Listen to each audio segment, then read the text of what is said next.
Buenas tardes a todos y todas.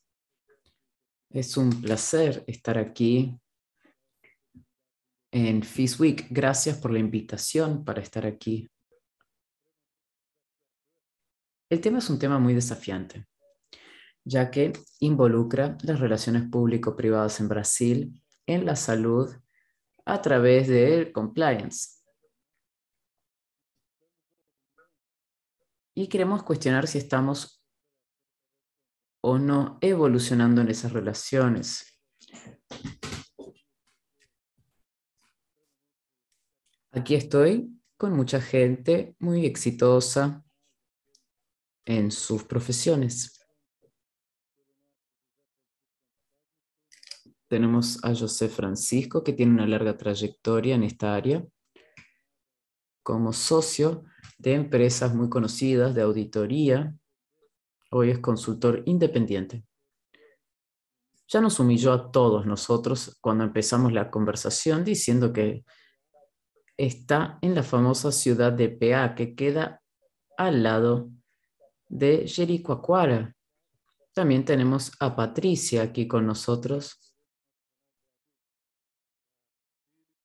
que es gerente general y líder en Philips, y a Sergio Fausto, también de gran trayectoria, a pesar de lo joven que es, y ha trabajado y trabaja en la Fundación Presidente Fernando Enrique Cardoso. Bueno, queremos escuchar a José Francisco primero, luego pasamos con los siguientes participantes del panel. Cada uno va a tener 10 minutos, así que, José Francisco, por favor, ¿cuál es la visión del Ceará y su visión con respecto a las relaciones público-privadas y también el cumplimiento normativo y la salud? Vamos a unir esos puntos. Muchas gracias por la presentación y buenas tardes a todos los compañeros, compañeras del panel y a toda la gente que nos está viendo. Me gustaría agradecer a FIS Week por haber organizado este evento y por haberme invitado también a participar en el evento. Voy a hacer una rápida apertura. La idea es fomentar una charla y no tanto hacer una presentación. Pero bueno, me gustaría nada más hacer una contextualización y brindar algunos puntos para que reflexionemos después. En este momento, con esta agenda de salud, o sea, no podíamos olvidarnos, ¿no?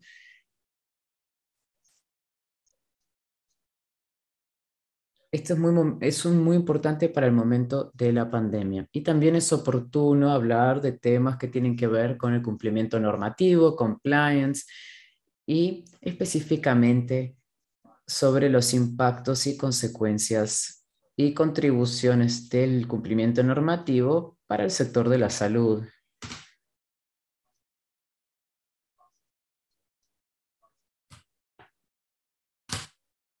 Bueno, compliance creció de manera bastante explosiva en Brasil de 2004 a 2018. Principalmente, o sea, bueno, es por una combinación de eventos. En realidad, Patricia, que trabaja más con compliance en el día a día, debe recordarlo.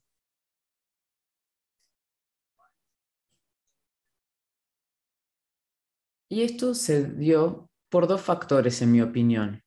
Podemos decirle factores o eventos. Primero, la aprobación de la ley 12846, conocida como la ley anticorrupción o de la, no sé, historial limpio.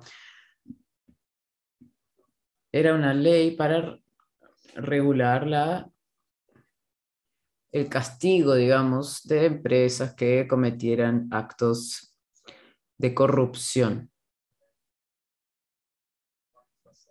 Una legislación que se encajaba en las legislaciones globales que ya existían en el momento Y también en ese momento estuvo el factor del lavallato, ¿no? Y bueno, no vamos a entrar en temas polémicos, o capaz entramos un poco más tarde, pero no hace falta hablar de política y cuestiones jurídicas, pero es mejor hablar de la parte técnica. La lavallato fue una operación o fomentó una actividad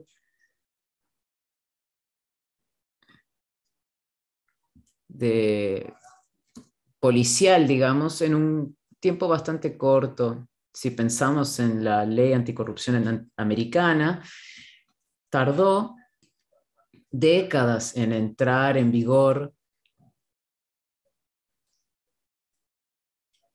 de una manera más eficiente.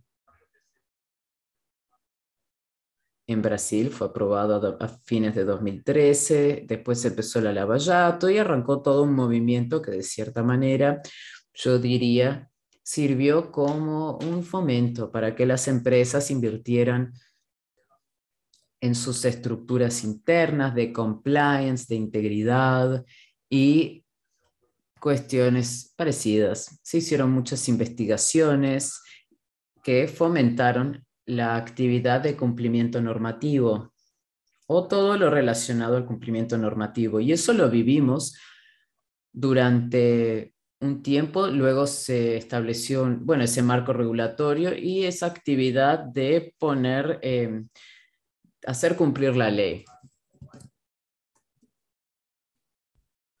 Y esto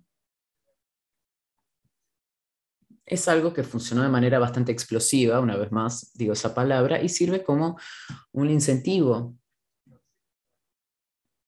que no es por el amor, es por el dolor, para que las empresas se estructuren. Otra vez, esto se dio en un plazo muy corto de tiempo y de manera intensa. En ese periodo, algunas estructuras públicas de combate a la corrupción formaron los pilares de la imposición del cumplimiento de la ley que acabo de mencionar.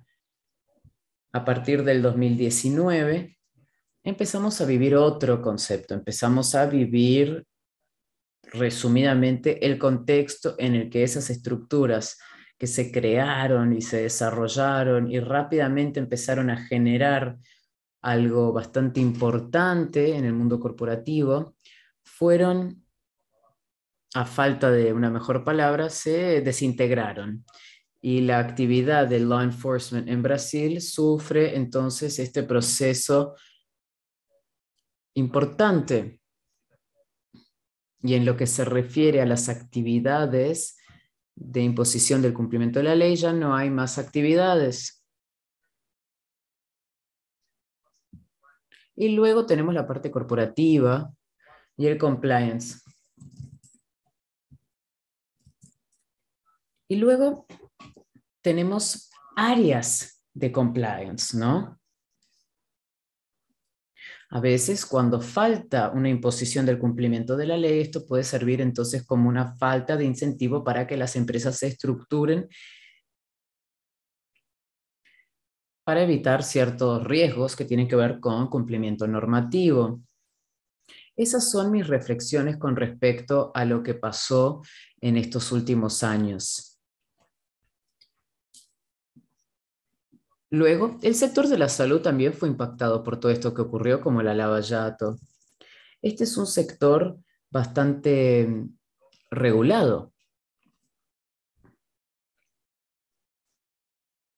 Tiene que tener una estructura de cumplimiento normativo bastante estricto. En Brasil ese no era el caso, digamos, hasta hace poco. Yo creo que eso se empezó a reforzar de una forma más intensa después por esos dos eventos que ocurrieron, que les había mencionado antes, y entonces las empresas internacionales son esas que se estructuraron primero, crearon prácticas de compliance y trabajaban así. Las que operaban en Brasil hasta ese momento seguían esa estructura. Y luego las empresas nacionales empezaron también a estructurarse por un tema de competitividad y manejo de riesgos, etcétera. Así que también fueron impactadas por el tema del cumplimiento normativo. Entonces, esto impactó las empresas en el sector de salud, nacionales e internacionales. Las internacionales ya estaban en ese camino, como mencioné.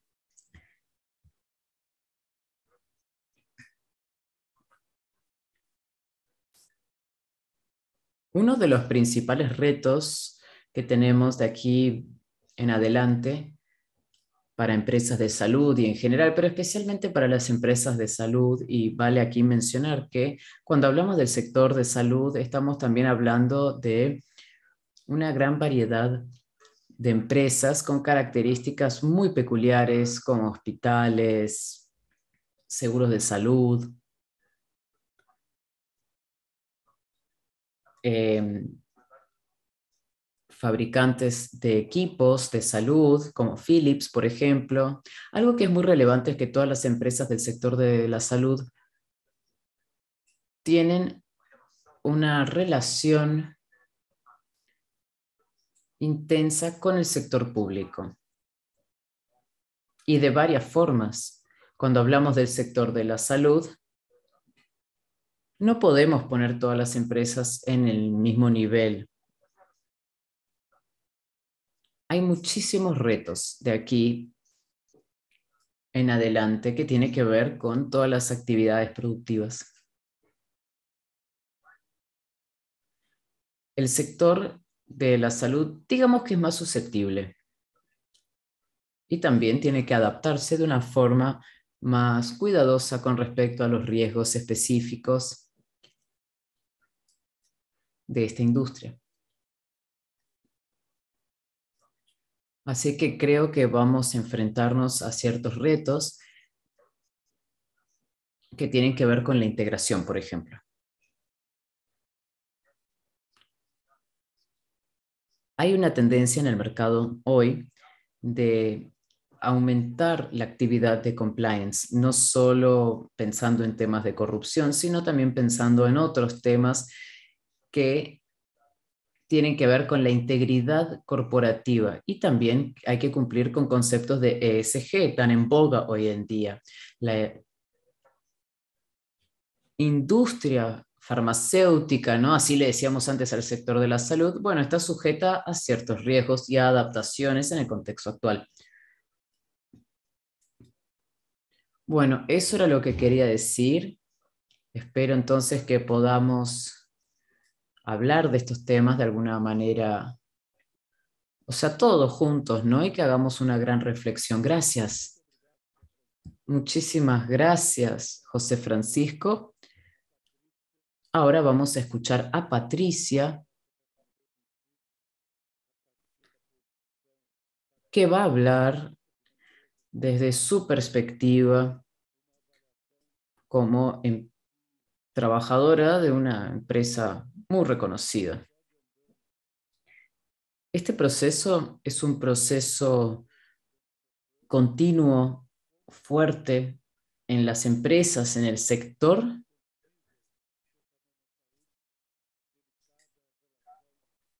¿Y cómo es la delicada relación entre lo público y lo privado? Patricia, muchísimas gracias. Gracias por invitarme. Me parece que yo soy una excepción cuando hablamos de una abogada liderando un negocio, ¿no? Esto tiene que ver mucho con mi experiencia. Tengo experiencia en el área jurídico, y cuando yo asumí el liderazgo de Brasil, era jefa de jurídico en Latinoamérica, y algunas personas me cuestionaron, dijeron, ¿será que no hay un conflicto de interés en esa posición? O sea, tienes ambas posiciones, ¿no? Y la verdad es que en ese momento me lo cuestioné y dije, bueno, si hay alguna posición en la empresa que tenga un conflicto con compliance, esa posición no debería existir. Entonces, cuando hablamos de compliance, tenemos que hablar de personas y no del sector público, privado. O sea, a mí me gusta hablarlo, decirle así, porque Nosotros sabemos que las instituciones son formadas por personas y las personas transitan de lo público a lo privado, de lo privado a lo público. Entonces, cuando yo incluyo compliance a esa ecuación, siempre pienso que, bueno, todos somos seres humanos, todos somos personas y tenemos nuestros niveles de ética, de compliance y todo lo demás. Y bueno, para cada uno tiene un saldo diferente. O sea, a mí no me gusta, por ejemplo, hacer una comparación de compliance para el sector privado, para el sector público, porque incluso podemos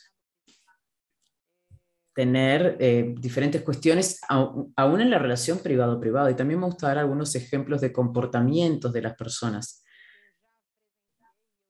O sea, por ejemplo, esto lo digo cuando hablo de compliance, justamente para mostrar la importancia que tiene. Por ejemplo, todo el mundo tiene Facebook. Una vez vi un comentario de una persona ahí que preguntaba, ¿alguien sabe quién nos ayuda a hacer que desaparezcan los puntos de mi carnet de conducir o de mi licencia de manejar? Y algunas personas dan el consejo y otra gente dice, no, eso está mal, eso es ilegal, no puedes hacer eso. Otro ejemplo es en el grupo de WhatsApp, por ejemplo, del edificio. O sea, se comparten cosas. Ah, aquí tengo una lista de vinos que los está vendiendo un amigo, son mucho más baratos que si lo compras en la tienda. Pero ¿será que pagó los impuestos ese amigo? ¿No? Y uno, bueno, se hace esas preguntas. Pero ¿qué quiero decir con todo esto? Que de hecho, como se mencionó antes, tanto la Lavallato como la ley anticorrupción en Brasil específicamente son marcos muy importantes y yo creo que cambiamos de nivel con respecto a la corrupción y con respecto al cumplimiento normativo. Y eso se dio en 2013 porque el tema se comenta desde entonces en la calle, en todas partes, y hace que las personas entonces reflexionen sobre sus propias actitudes. Si no hay un gobierno de gestores de salud pública que son diferentes del resto de Brasil, o sea, nosotros tenemos que entender que son personas. Esas personas cambian y tenemos que llevar nuestros conceptos a donde vamos. Cuando empecemos a arraigar todo eso, yo creo que ahí vamos a poder hacer mejores críticas o críticas más constructivas. Entonces, cuando yo veo estos comentarios, me doy cuenta de que hay gente que dice, no, eso está mal, hoy no es así, como si ahora realmente fuera diferente. Pero bueno, hubo un momento de ceguera ética, diría yo, que hasta en algunos niveles se sigue enfrentando. Y no estoy hablando de nivel de sector, sino de nivel de población. Y cada vez veo menos tolerancia con respecto a eso. Cada vez más veo a la gente queriendo informarse y queriendo hacer la cosa bien, bien hecha. Creo que Philips, como empresa líder en el sector de la salud, de tecnología de salud, no puede dejar de relacionarse con el gobierno. No sería ni siquiera justo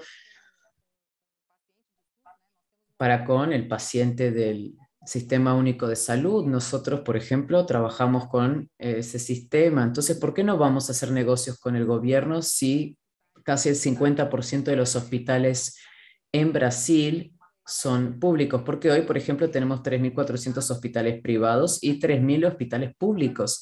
Entonces, si yo le quito la oportunidad, estoy quitándole la oportunidad a la población directamente. Entonces, yo tengo que estar preparada para este tipo de relación. Y nosotros nos relacionamos con el gobierno desde siempre. Philips tiene 130 años de existencia en el mercado. Es una abuelita, una tatarabuela, más que abuela. Y desde siempre hemos estado, como les dije, en contacto con el gobierno. En Brasil estamos, obviamente, hace menos que eso, no estamos hace 130 años, pero hemos sido muy exitosos en nuestra relación con el gobierno y yo creo que nuestras políticas de cumplimiento normativo son lo suficientemente robustas para poder evitar, digamos, que haya problemas de compliance, de cumplimiento normativo. Y si ocurren, porque estamos hablando de gente, hay que tomar medidas rápidas, y por eso cualquier manual bueno de cumplimiento normativo tiene que incluir medidas para, digamos, castigar. Si se identifica algo, se corrige y se penaliza. Y también hay que, bueno, digamos que pagar por eso, ¿no? Así que yo creo mucho en esa relación.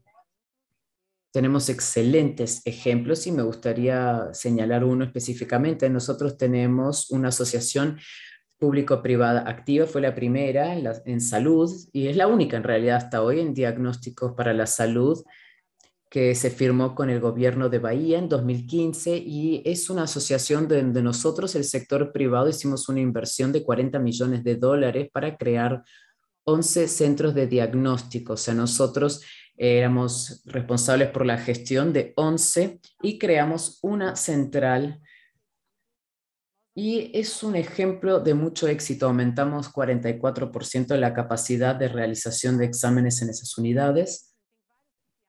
Y bueno, hay varios KPIs que entran en el contrato y uno tiene que, o sea, el contrato público es como el contrato privado. Uno tiene que crear KPIs donde uno mide el privado que está ofreciendo servicio, uno comparte las ganancias con el público, uno penaliza al privado si no cumple. Tenemos una auditoría independiente que fiscaliza el contrato, que vigila. Siempre tiene que ser una auditoría reconocida en el mercado. Ahora es Ernst Young que lo hace, y cada 3 años cambia porque es la mejor práctica de mercado, y hace esa auditoría de manera independiente para saber si el contrato y si los KPIs se están siguiendo y cumpliendo. Entonces, eso muestra que sí, es posible tener una relación con el gobierno y ofrecer lo mejor en términos de tecnología y salud para que el que se beneficia al final sea el paciente, sea en el hospital público o en el hospital privado. Y podemos también reducir los costos y mejorar la calidad.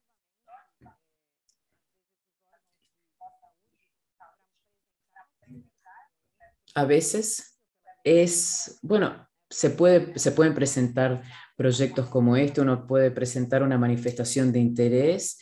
Después, si el gobierno quiere, puede abrir el proceso para que otras empresas interesadas puedan tener la misma oportunidad, o sea, para que se haga una libre competencia, digamos, y después el gobierno decide qué proyecto quiere implementar, y ahí puede publicar una consulta pública y el proyecto sigue. Entonces hay formas de innovar con el sector público y hay bastante interés,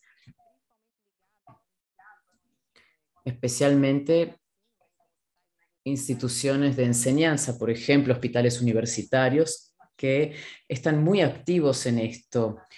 Están activos en la teleconsulta, telemedicina, todo a distancia, digamos, que surgió por la pandemia. Y yo veo mucho movimiento en este sector y una gran oportunidad para las personas, para el gobierno y para las empresas. Bueno, eso era lo que quería decir para empezar nada más. Muchísimas gracias, Patricia. Bueno, después de haber escuchado a José Francisco y a Patricia, Sergio, si entendí bien, hay un hecho que no fue un avance, o tal vez fue un paso atrás, digamos. El marco legal, ley anticorrupción, dio pasos atrás. La operación de la Lavallato también nos hizo dar unos pasos atrás, pero José Francisco y Patricia señalan hacia algo que avanza. Sería la conciencia de los ciudadanos y ciudadanas y también el compromiso de la iniciativa privada. Entonces, ¿cómo está? ¿El vaso está medio lleno, medio vacío? ¿Cómo es este tema?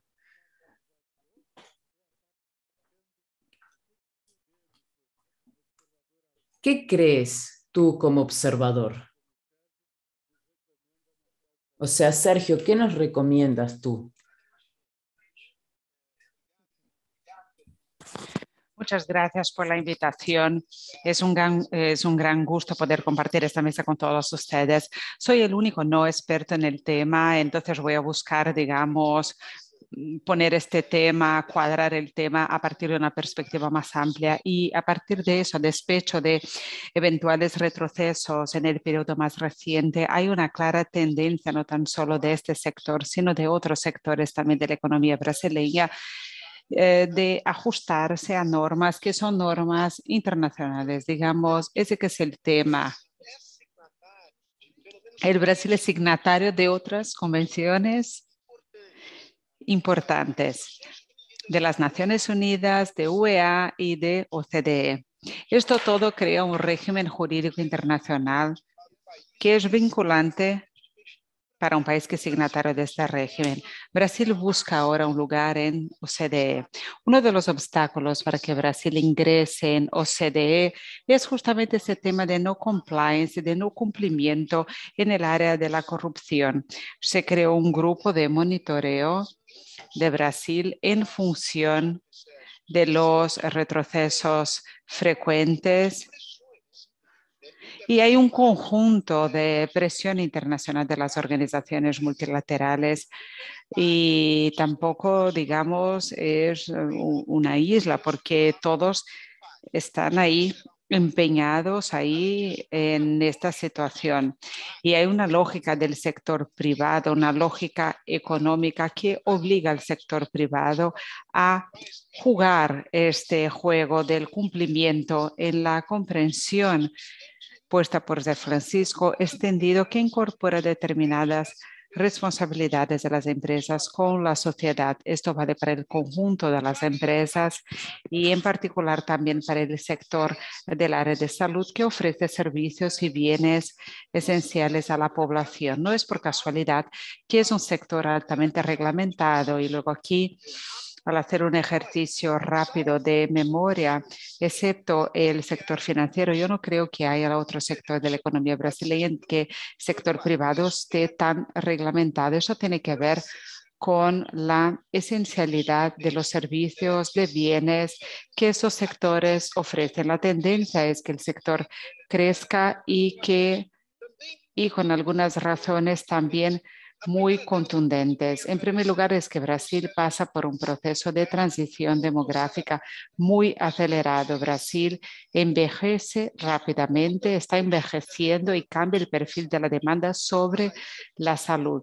Aún así, nosotros conservamos el perfil epidemiológico y demandas típicas del subdesarrollo y esto cada vez más en un menor grado porque el número de jóvenes se reduce en proporción y en números absolutos de la población a partir de un momento y esto avanzado y un conjunto de personas de mayor edad, esto aumenta y esto genera demanda sobre el sector.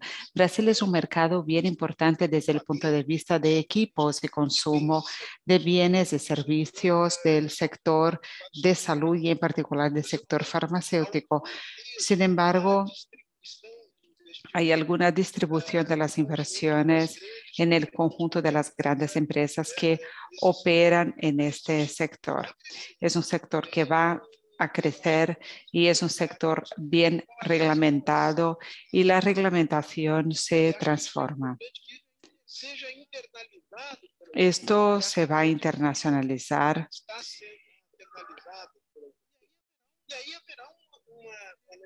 y habrá una necesaria separación ahí entre las dos partes. Vamos a tener empresas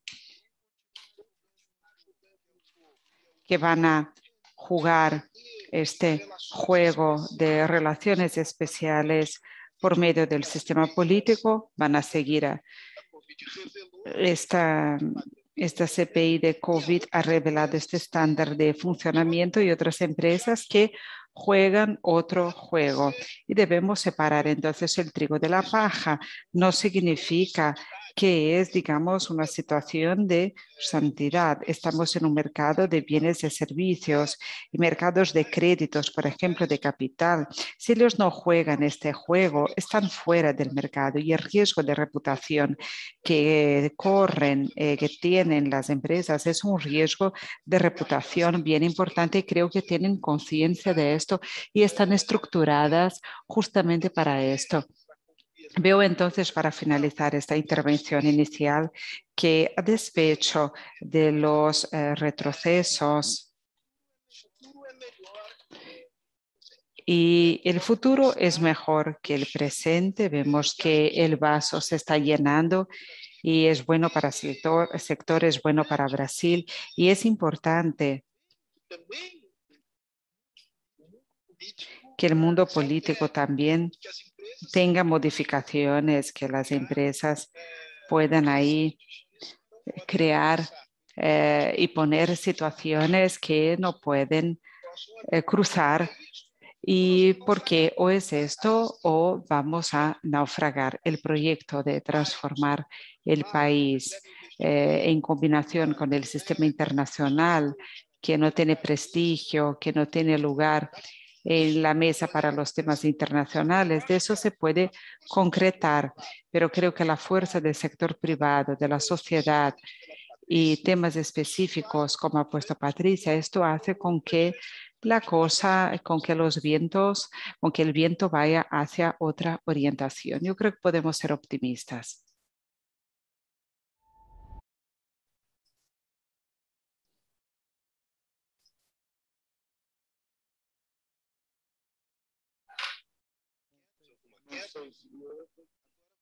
¿Me escuchan?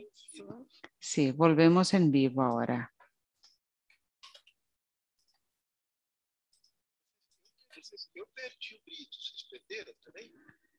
No, no escucho a Brito.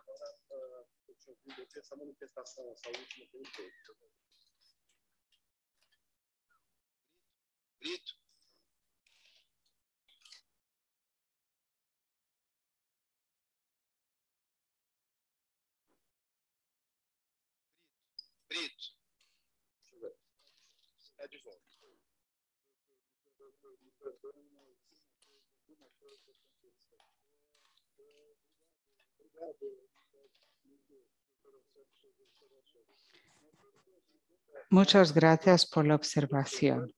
Estamos en la segunda parte del encuentro.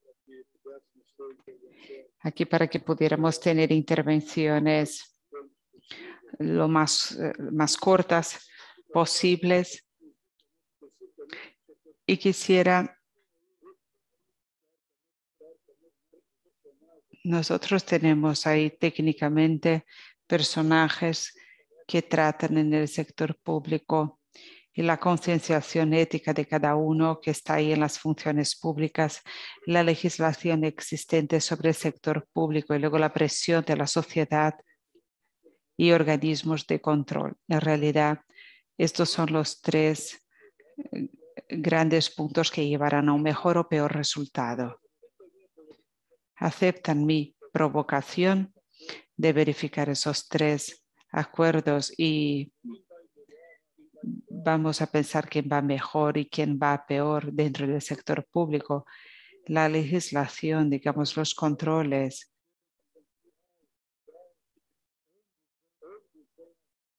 Y ese sentido, ambos van mejor o peor con respecto a la presión de la sociedad, la mirada y la visión de los órganos de control, cómo evalúan de Francisco cada uno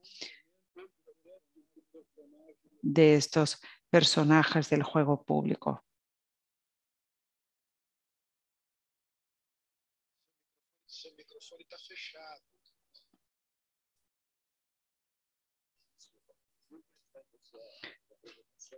Sí, su provocación es interesante.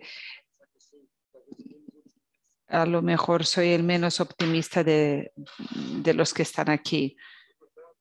Yo coincido con todos que el combate a la corrupción no es una carrera, no es un maratón.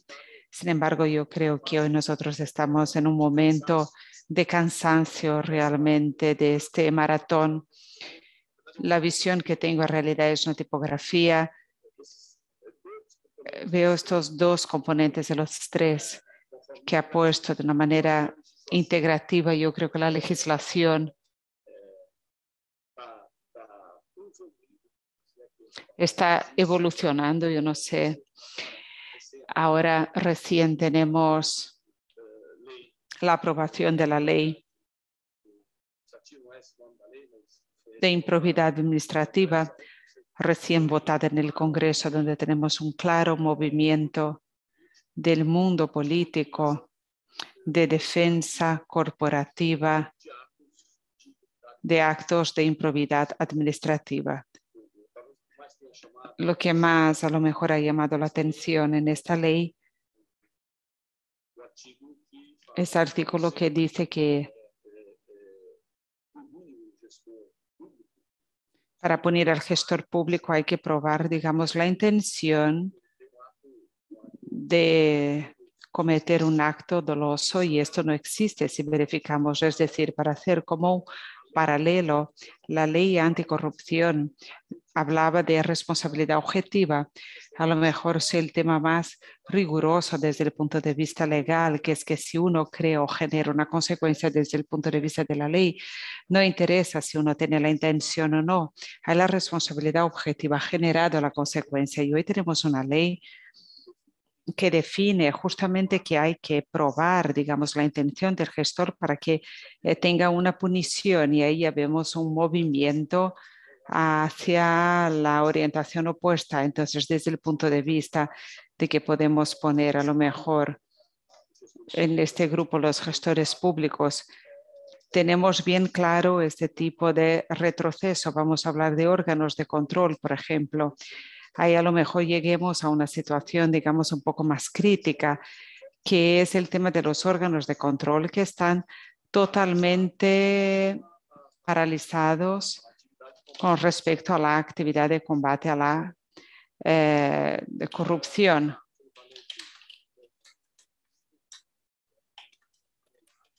Y vemos que esta situación, por ejemplo, vemos que no hay interés político al que está relacionado.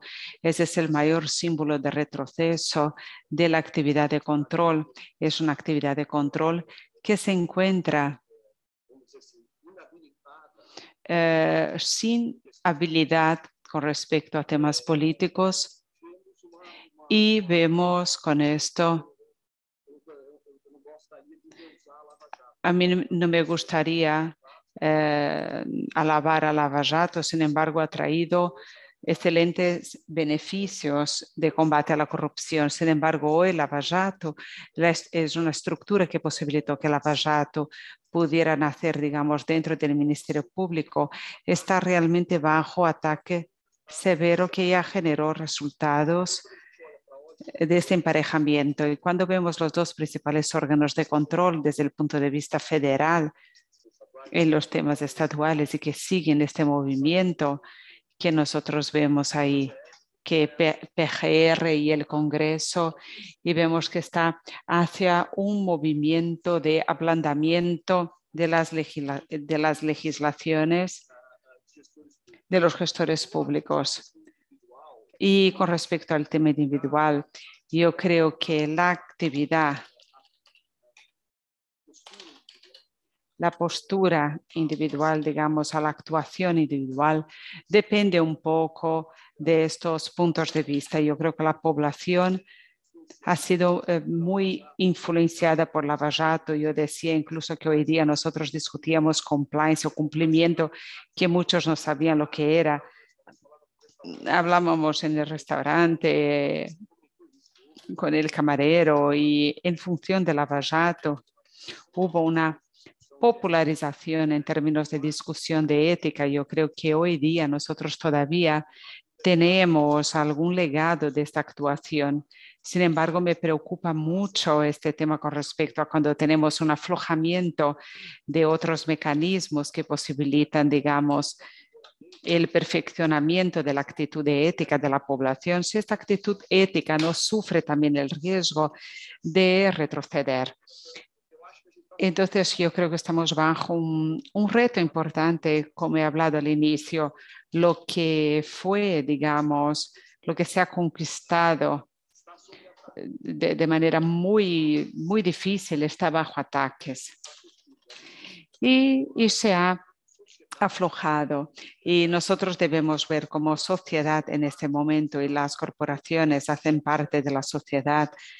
Sí, la sociedad desde el punto de vista, digamos, de las organizaciones corporativas, las personas individuales, sí tienen condiciones de seguir caminando solas a mejora de la ética nacional, digamos, sin las actividades públicas, que son las actividades, digamos, del legislador y de los órganos de control. Hoy estoy en este proceso de observación y cómo vamos a seguir este camino que se ha construido en los últimos 4 o 5 años. Y ahora ese proceso más de constitución. Algunos estudios relacionan el optimismo con el clima, por ejemplo. Yo, digamos, encuentro a Zé Francisco pesimista, a pesar ahí, ¿no?, de estar en la playa. Y vamos a encontrar algún optimista, a lo mejor en San Paulo. Sí, San Paulo sí está, si fuéramos a depender de la sombra y penumbra, no. Sin embargo, soy optimista. Anualmente hacemos una investigación. Este año hicimos con 3.000 gestores del área de salud en ámbito global. Y aquí estamos hablando de gente de Europa, Brasil, Latinoamérica, China, Norteamérica. Y nosotros medimos ahí algunas cosas. Y una cosa que fue muy positiva fue el optimismo, algo que se ha demostrado en esta investigación, cómo las personas en el sector del área de salud, a pesar de todo que el sector de salud ha enfrentado, todos están muy optimistas con relación al futuro. Si ellos están optimistas después de la gestión hospitalar, después de una pandemia y como está todavía, menos mal, mucho mejor ahora. ¿Y por qué no? ¿Por qué no sería optimista si ellos están? Creo que en términos de legislación, nosotros ya tenemos mucha ley. Yo no creo que necesitamos más leyes. Nosotros debemos cumplir la propia ley anticorrupción. Fue un marco, sin embargo, ya existía en el Código Penal, artículo 336, que son corrupción pasiva y activa. Yo creo que cuanto más leyes existan, más hay problemas y más difícil será. Y también creo que yo coincido que hay intentos de creación de ley que nosotros como sociedad debemos estar pendientes de eso para que no perjudique lo que ya conquistamos.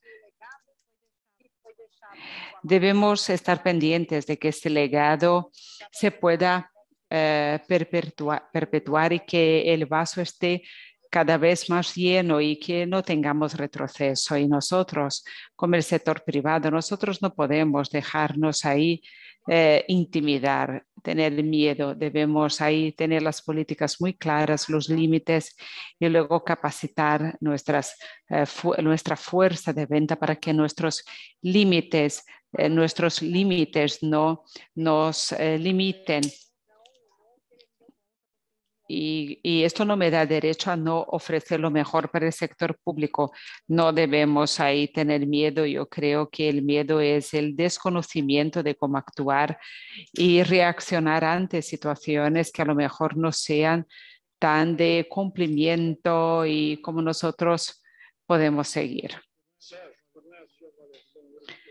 Sergio puede empezar su evaluación ahora sobre este lado público de esta ecuación, cómo podría presentar esto para nosotros. Yo no sé si está si hace sol ahí donde estás, pero no, está nublado. Vamos a ver si el vaso está un poco más lleno después de nuestros planteamientos. Vamos a ver. Está más vacío porque he tomado agua ahora, pero bueno.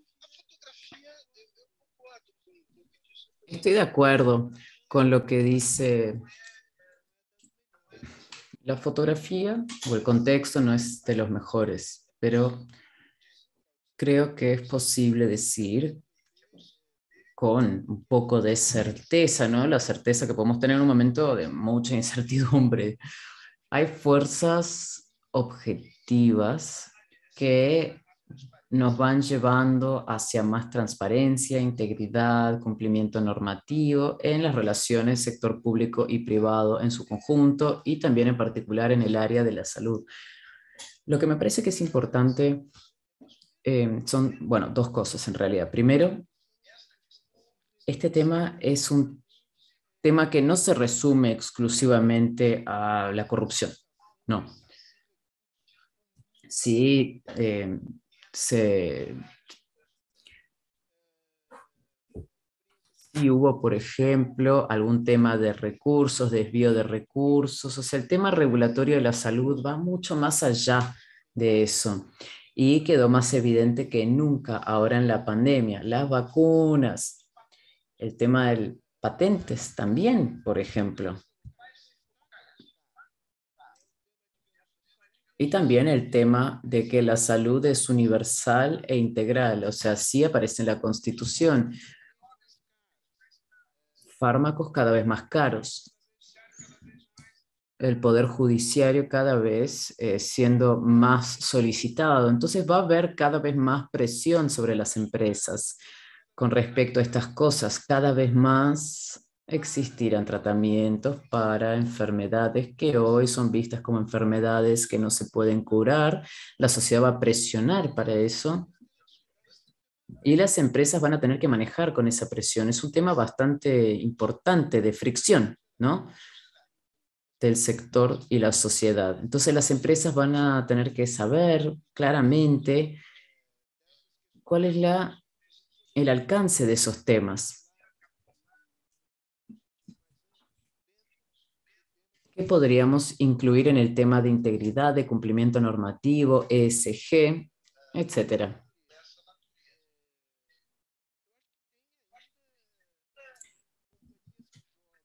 Creo que hay empresas que todavía juegan como antes y pero yo tengo que creer que Brasil se mueve hacia otra dirección. Si Brasil no fuese un país importante, digamos, o sea, si fuese un país donde la gente puede hacer lo que quiere, donde la élite internacional puede hacer lo que quiere sin consecuencias, la verdad es que sería más pesimista, pero Brasil es parte del mundo y tiene una sociedad cada vez más atenta, una prensa que aprendió a investigar, se desarrolló un aprendizaje a lo largo de este tiempo con respecto a este tema. Entonces tenemos instituciones, temas, tenemos cosas que me hacen creer que el vaso se está llenando, para volver a la metáfora del vaso medio lleno o medio vacío.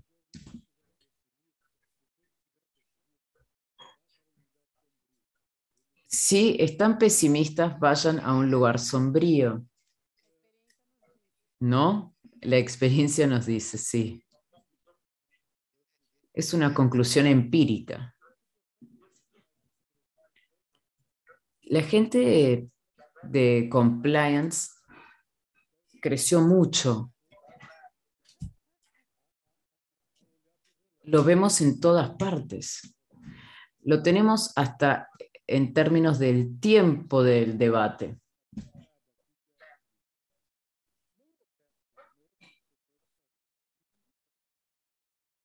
En el sector de la salud, si no hubiera ninguna regulación con respecto a lo que se tiene que hacer o no hacer, ¿no? ¿Cómo serían las cosas? ¿Se podría actuar con cumplimiento normativo? El sector de la salud tiene una manera de autoevaluarse. Lo lamento, el audio del caballero no nos llega muy bien a la cabina.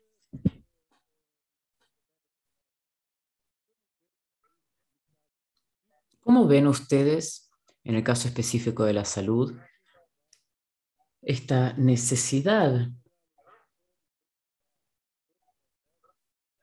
de poner al paciente en el centro? Además de mirar la inflación y mirar otros temas, pero poner al paciente en el centro, ¿cómo ven este tema?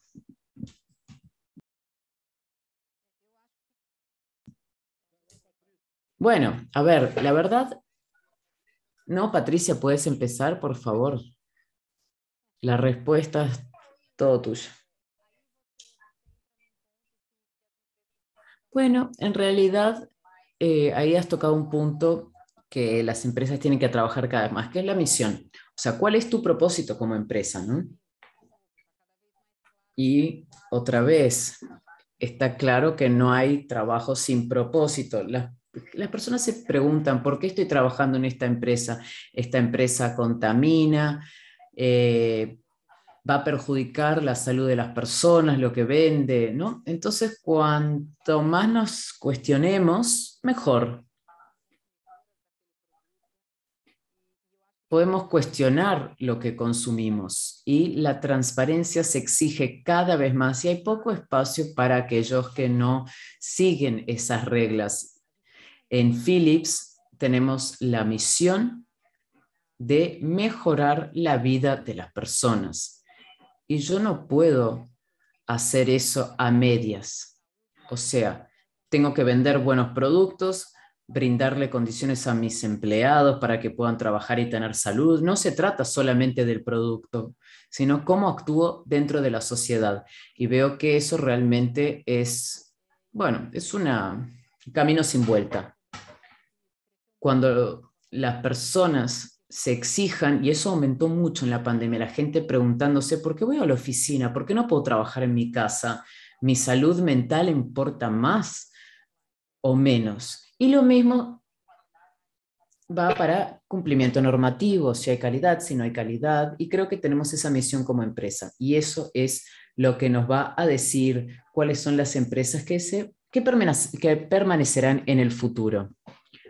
Bueno, voy a pedirle un breve comentario final a José Francisco, por favor.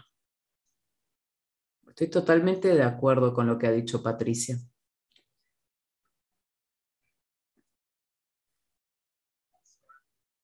Integrar prácticas de compliance tradicionales, digámosle, con otras cuestiones del negocio es muy importante, podemos decir, la integridad corporativa. Y eso tiene que ver con lo que ha dicho Patricia ahora mismo. Creo que hoy en día las empresas tienen que hacer eso, tienen que definir dónde se posicionan. Es fundamental que las empresas del sector de salud, especialmente con todo el aprendizaje que hemos tenido en este último tiempo, porque la verdad la pandemia fue una tragedia global. Y el sector de la salud tiene que reflexionar sobre sus operaciones, sobre sus estrategias, y hoy es primordial que el concepto de cumplimiento normativo y la integridad hagan parte del negocio central de la salud. Cuestiones de investigación y desarrollo, la operación, cuestiones de comunicación y cuestiones internas también, como ha mencionado muy bien Patricia. No tiene sentido que una empresa tenga un discurso de ESG y trate a los empleados como si el único objetivo fuera vender mucho. Creo que el sector de la salud realmente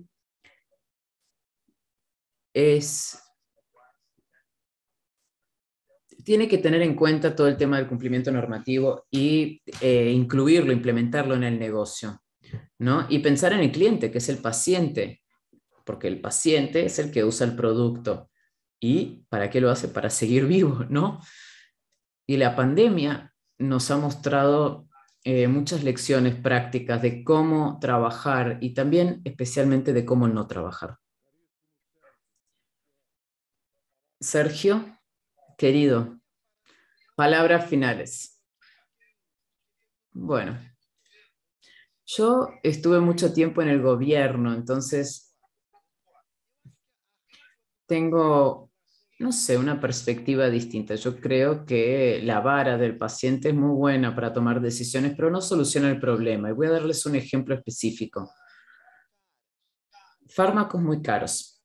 El sector público debe pagar para importar fármacos que no existen en Brasil, sabiendo que los que se apropian de ese beneficio son personas que tienen acceso a buenos abogados, al sistema judicial, y que esos recursos gastados en esos fármacos ultra sofisticados faltan para financiar la salud. No hay que tener un gobierno legítimo es lo que hay que tener, y un gobierno legítimo en la salud es un gobierno que tiene capacidad técnica. ¿Qué significa eso? Que tenemos que tener a Anvisa protegida de intereses políticos. Ministerio de la Salud no puede ser parte de la distribución de cargos. Y la sociedad brasileña y las empresas tienen que decir no, alto y claro. O sea, nosotros vimos el desastre que fue la administración de la pandemia en este país, porque teníamos un Ministerio de la Salud vacía de capacidad técnica, sin ningún tipo de capacidad técnica. Estamos hablando de preservar la vida de las personas. La salud del pueblo es suprema, ya lo decían los latinos, entonces no podemos ser condescendientes. La distribución de cargos en el gobierno es natural, pero cuando hablamos de la salud, no, eso no puede ser. Bueno, terminamos hablando hasta en latín, qué increíble. Muchísimas gracias a Patricia por sus observaciones tan interesantes y por, bueno, su gran capacidad profesional. Gracias a José Francisco. Te pedimos disculpas por haberte sacado de la playa durante 1 hora y 10. Muchísimas gracias por tu posición tan firme. Y gracias a Sergio también, Sergio Fausto, por todo lo que nos ha mostrado en términos académicos del mundo de la salud. Muchísimas gracias, Patricia, José Francisco y Sergio. Gracias a ustedes. Adiós. Un abrazo.